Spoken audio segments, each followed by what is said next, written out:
कई वर्षों पहले की बात है। युधिष्ठिर नाम का एक राजा हुआ करता था। उसे शिकार का बड़ा शौक था। एक बार वह अपने सैनिकों के साथ शिकार के लिए जंगल गया हुआ था। वो जंगल काफी घना था। शिकार की तलाश में वह जंगल में काफी अंदर तक चला गया था। तभी वहां अचानक तेज तूफान आ गया। सब तितर बितर हो गए। जब बारिश रुकी तो राजा ने देखा कि उसके आसपास कोई भी नहीं है। राजा अकेला था। उसके सैनिक उससे बिछड़ गए थे। शिकार की तलाश में भटकने की वजह से राजा थक भी गया था। भूख और प्यास के मारे उसका बुरा हाल हो रहा था। तभी उसे 3 लड़के आते दिखे। राजा उनके पास गया और बोला कि भूख और प्यास के मारे मेरी जान निकल रही है, क्या मुझे कुछ खाना और पानी मिल सकता है? लड़कों ने बोला क्यों नहीं, और वे भागकर अपने घर गए और राजा के लिए भोजन और पानी लेकर आए। खाना खाने के बाद राजा बहुत खुश हुआ और उसने उन लड़कों को बताया कि वह फतेहगढ़ का राजा है और तीनों ने जो उसकी मदद की उससे वे बहुत खुश है।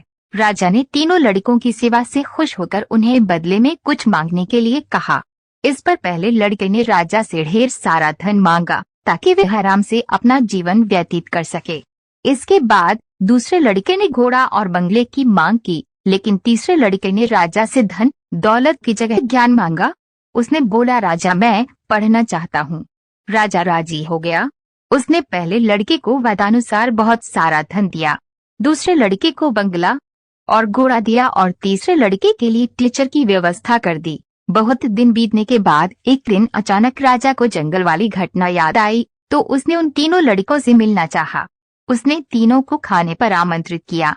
तीनों लड़के एक साथ आए और खाना खाने के बाद राजा ने तीनों से उनका हाल लिया।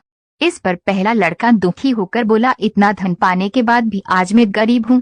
राजा जी, आपने जितना धन दिया था अब वह खत्म हो चुका है, मेरे पास कुछ नहीं बचा। राजा ने दूसरे लड़के की तरफ देखा तो उसने कहा, आपके द्वारा दिया गया घोड़ा चोरी हो गया और बंगला बेचकर जो पैसा आया वो भी कुछ खर्च हो चुका है और बचा हुआ भी जल्द खत्म हो जाएगा।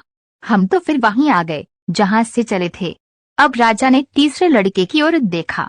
तीसरे लड़के ने बोला, राजा मैंने आपसे ज्ञान मांगा था जो रोजाना बढ़ रहा है। इसी का नतीजा है कि मैं आज आपके दरबार में मंत्री हूँ। आज मुझे किसी चीज की जरूरत नहीं है।